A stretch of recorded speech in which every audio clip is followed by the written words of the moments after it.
और मैं इसलिए बताता हूँ ये चीज़ें ज़रूरी इसलिए हैं क्योंकि एजुकेशन से रिलेटेड हैं चीज़ें।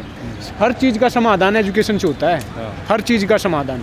अब आप लिपापोती कर दो, उनको फ्री में 6,000 दे रहे हैं किसानों, पीएम किसान के थ्रू 60,000 दे रहे हैं, पीडीएस के थ्रू दे रहे हैं, मिड डे मील देते हैं। ये क्या होते हैं? लिपापोती है। अब दिल्ली में फ्री में बिजली पानी दिया जाता है, ये लिपापोती तो है। असली समाधान होता है एजुकेशन, हेल्थ से। पढ़ा लिखा होगा, स्वस्थ होगा तो अपना घर नहीं चला सकता हो। इस चीज़ को बोलते हैं ह्यूमन डेवलपमेंट, मानव विकास। और इसी कारण, इसी मानव विकास के कारण यूरोप और अमेरिका आज विकसित हैं। OECD एक संगठन है, उसमें 38 देश हैं। अभी मैं पूछूंगा आपसे कि इसमें सबसे बड़ा रोड़ा क्या है, तो आप नहीं सारी पूछो, आज तो मतलब पूरी हिस्ट्री बता के जाऊंगा। कुछ भी पूछो किसी भी चीज़ पे। भारत का विकास जो नहीं हुआ या जो नहीं हो रहा है, जो उलझाया जा रहा है, उसकी बड़ी वजह देखिए, किसी ने कहा कि एक तन पर तार है सोने के, एक तन पर सूत के तार नहीं। ऐ भारत की सरकार, हमें तुम्हारे न्याय स्वीकार नहीं। तो सच ये है कि एक होता पूंजीवाद, एक होता समाजवाद। पूंजीवाद क्या होता है? पूंजी के लिए उत्पाद, मतलब पैसे कमाने के लिए उत्पाद, मुनाफा कमाना मतलब होता है। और समाजवाद होता है उल्टा, समाज के लिए उत्पाद, पूरे देश के लिए। देश का समाज तो है। किसान क्या है?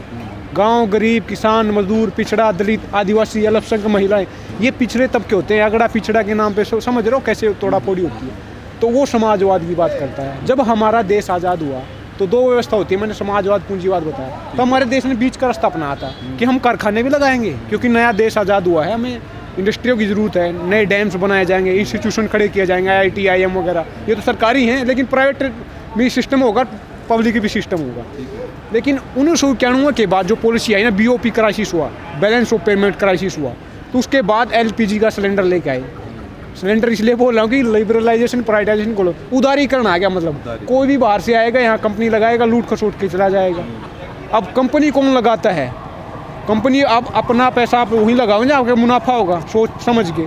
कंपनी वहाँ लगाओगे जहाँ लेबर सस्ता होगा, लैंड सस्ती होगी, बिजली सस्ती होगी, पानी सस्ती होगी, समझ रहे हो? वहीं तो लगाओगे ना। तो पूरे वर्ल्ड में ये सच्चाई है, रियलिटी बता रहा हूँ, इंडिया से सस्ता लेबर पूरे वर्ल्ड में कहीं नहीं मिलेगा।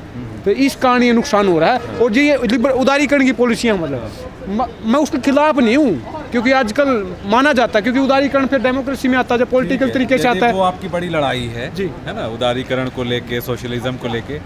कंधे पे जो शॉल है आपकी, ये शॉल, वो पहला वीडियो, इस आंदोलन ने, आपका जो पहला वीडियो है, उससे बहुत लोगों को इंस्पिरेशन मिला, बहुत मोटिवेशन मिला। लेकिन जो आपने बोला पहले वीडियो में, वो आग कहाँ से, कब से दबी हुई? वो आग आज भी दबी है। और वो आग इसलिए दब रही है क्योंकि मैं आपको कह नहीं रहा, या कह भी रहा हूँ एक तरीके से, क्योंकि हमारा देश, मैंने फिर एजुकेशन की बात कर रहा हूँ और हर बार बोलता हूँ, नेल्सन मंडेला ने कहा था कि education is the most powerful weapon to change the world. क्यों है?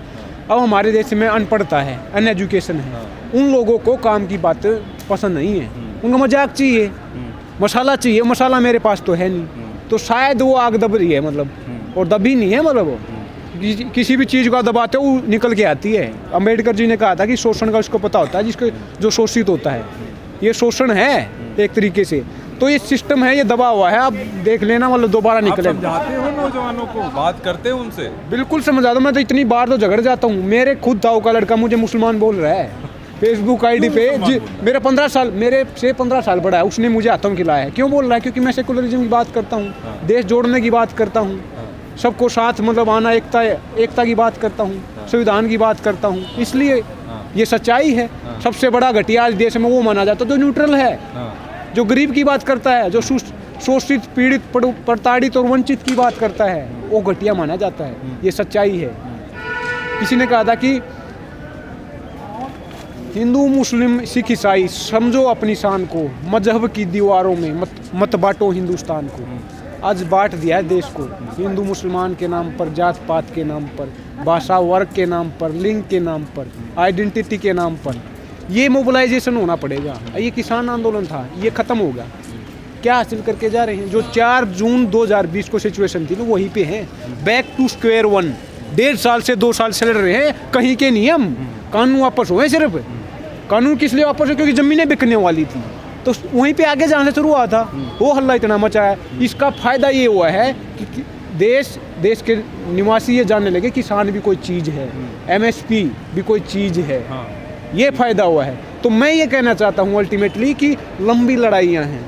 आप सोशलिज्म की बात करते हो, जो दलित डिस्कोर्स है उसमें मैंने देखा है जयदीप मलिक की चर्चा होते हुए आपकी बात होती है, जो दलित है, जो शोषित है इस समाज, जिसको कि हम हमेशा सिर्फ जिसके बारे में पढ़ते रहे देखते रहे, है ना, आप बोलते हैं। तो इससे बड़ी क्या बात होगी। मैं एक जाट हूँ, मतलब जनरल कास्ट सबको पता हरियाणा में। हाँ। और मेरे कास्ट के लोग मुझे गाली देने लगे हैं। हाँ। क्यों? क्योंकि मैं गरीब की बात करता हूँ। हाँ। मुसलमान की, हाँ। पीड़ित की, हाँ। जो नीचा तबका है मैं उसकी बात करता हूँ। गरीब की तो लड़ाई है। हाँ। इस देश में दो जातियाँ हैं, हाँ। गरीब और अमीर। हाँ। उस पर ध्यान देना पड़ेगा।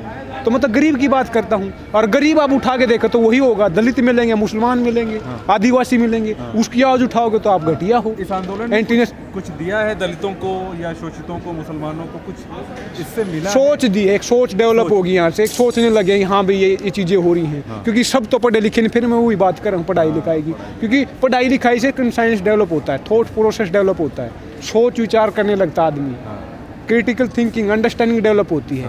तो वो उन लोगों के लिए एक रास्ता खुला है कि हाँ हमारी समस्याएं ये हैं और कौन इन समस्याओं के लिए जिम्मेवार है। आपको पता है आपका रास्ता कहाँ जा रहा है? रास्ता आप कहाँ जा रहे हैं? आप युवा हैं ना? रास्ता तो निकालने आए थे, जॉब करने आए थे। लेकिन जॉब। आपको पता है कैसे हो रहा है। हरियाणा की बात बता रहा हूँ, 40 पेपर हुए हैं 2014 में, इनकी सरकार आई खट्टर जी की, सारे लीक हो गए हैं, सारे बेच दिए हैं। यूपी में, इंडिया में कहीं भी चले जाओ, बोलने लग रही है एक चपरासी से लेके एक डिस्ट्रिक्ट IAS तक की। तो ये सच्चाई है, कहाँ खड़ा हो पाएगा? ये भाई पुलिस वाले हैं, ये हंस रहे हैं। क्यों हंस रहे हैं? सिस्टम में हैं, इनको पता है कैसे सिस्टम चल रहा है। BTech डिग्रियां करके आओ, 5-5 हज़ार की नौकरी के लिए लाइन लग रही है। दिल्ली के किसी कोने में 5 हज़ार में कमरा लेके दिखा देना, मेरा नाम बदल देना। लाखों करोड़ों का खर्चा हो रहा है और फिर बंदा आके आँख में आँख डाल के बोल रहा है कि पकौड़े तल ले। जो अपनी सारी मेहनत मतलब कमाई बाप दादाओं की लगा देता है, 28 साल 30 साल लगा देता है डिग्री डिप्लोमा करने के लिए, उसके बाद इस तरह की बातें होती हैं। ये पचने वाली बात नहीं है। और सारी चीज़ें बहुत सारी हैं कि रातिंदर जी ने कहा था कि बन के हादसा बाजार में आ जाएगा, जो नहीं होगा अखबार में आ जाएगा। कि चोरू चक्कों की करो कदर, पता नहीं कब कौन सी सरकार में आ जाएगा। चोरू चक्कों की सरकारें चलती हैं। 43% पार्लियामेंट में क्रिमिनल बैठे हैं। 1 साल पहले ये बात बोलता था, आज फिर बोल रहा हूँ, कोई समाधान नहीं हुआ है। ADR की रिपोर्ट बता रही है, ये समाधान कब होंगे? अब प्रियंका गांधी क्या बोली? लड़की हूँ, लड़ सकती हूँ, 40% सीट दूंगी, 50% नहीं दे सकती तुम। आधे की लेख है ना।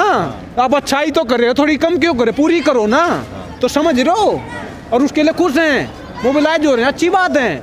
मैं क्रिटिसाइज नहीं कर रहा, क्योंकि उन्होंने शुरुआत की है, थोड़ा ही किया है लेकिन शुरुआत की है। पार्लियामेंट में आज तक कानून क्यों नहीं रिजर्वेशन का वुमेन्स के लिए? कितने? केवल 14% वुमेन औरतें आज पार्लियामेंट में MP हैं। 50% की जनसंख्या है। कौन जिम्मेवार है इन चीज़ों के लिए? नेशनल फैमिली हेल्थ सर्वे आया है आज 2-10 दिन पहले, उसने क्या बोला कि 70% हमारी लड़कियां खून की कमी है, एनेमिक हैं। 60% बच्चे जो 5 साल से नीचे हैं वो एनेमिक, उसमें खून की कमी है। स्टंट, मैं वेस्टिंग का शिकार हूँ, हाइट ज़्यादा वजन कम है। स्टंटिंग, वेस्टिंग, नाटापन, दुर्बलता, ओवरवेटेड, ओबेसिटी, ये हाँ पूरा देश भूखा मर रहा है। 2 साल से स्कूल बंद पड़े हैं। मिड डे मील बच्चों को दिया जाता है कि इनको रोटी मिलेगी, थोड़ा सा विकास, शरीर की ग्रोथ होगी। मतलब सोचने, शरीर की सबसे पहले चाहिए ना आपको स्वास्थ्य है। 2 साल से बंद पड़े, भूखे मर रहे हैं लोग। आपने देख नहीं रहा हो आंदोलन में कैसे बच्चे रो रहे हैं? आंदोलन जा रहा है, बच्चों को रोटी मिल, गरीब आदमी कैसे, गरीब आदमी तमाशा कर रहा है सड़क पे और ये बोल रहे हैं कि आवाज़ उठा के देख, फायदे बता देंगे गरीबी की, भूखमरी के। सच्चाई बोल रहा हूँ मैं। ये हालात हो चुके हैं। और कुछ पूछना, कुछ भी पूछो, आज आखिरी दिन है, शायद मिलूँ ना मिलूँ। कंधे पे जो शॉल है इसकी एक कहानी है। इसकी कहानी है कि मैं 8वीं क्लास में था, ये 15 साल पहले खरीदा था और मेरे से ज़्यादा ये पॉपुलर है। पिछले साल सिंह बॉर्डर पे खो भी गया था, 15 दिन बाद एक ट्रॉली के पीछे टंगा हुआ मिला था। तो ये इसकी स्टोरी है और यही इनकलाब है मेरा, मतलब ये मानो, ये इनकलाब है। हाँ। अच्छा, इस आंदोलन से एक आखिरी सवाल आंदोलन से करूंगा। आपको लगता है कि जो मिडिल क्लास है भारत का, वो अभी नहीं जुड़ पाया था? ये किसान थे जो मिडिल क्लास, जो जिसको कहते हैं ना कि ड्राइंग रूम में बैठ के खबरें देखता है, वो सारी चीज़ें होती है। देखिए, एक अपर क्लास उसको कोई मतलब नहीं है, उसके ठीक कर लेते हैं, कारखाने चलते हैं, पूंजीपति है। एक लोअर क्लास होता है, उसको भी कोई मतलब नहीं है। उसको मतलब है लेकिन एक तो एजुकेशन नहीं है, दूसरी बात उसके पास इतना पैसा नहीं है यहाँ पे बैठ जाएगा, यहाँ बैठे क्या खाएगा। दूसरी बात, बदलाव लाता है मिडिल क्लास, और ये मिडिल क्लास ही मानो, लोअर मिडिल क्लास आप बोल सकते हो। तो इसमें भी पूरा मतलब वो मोबिलाइजेशन नहीं है, सब इकट्ठा नहीं है।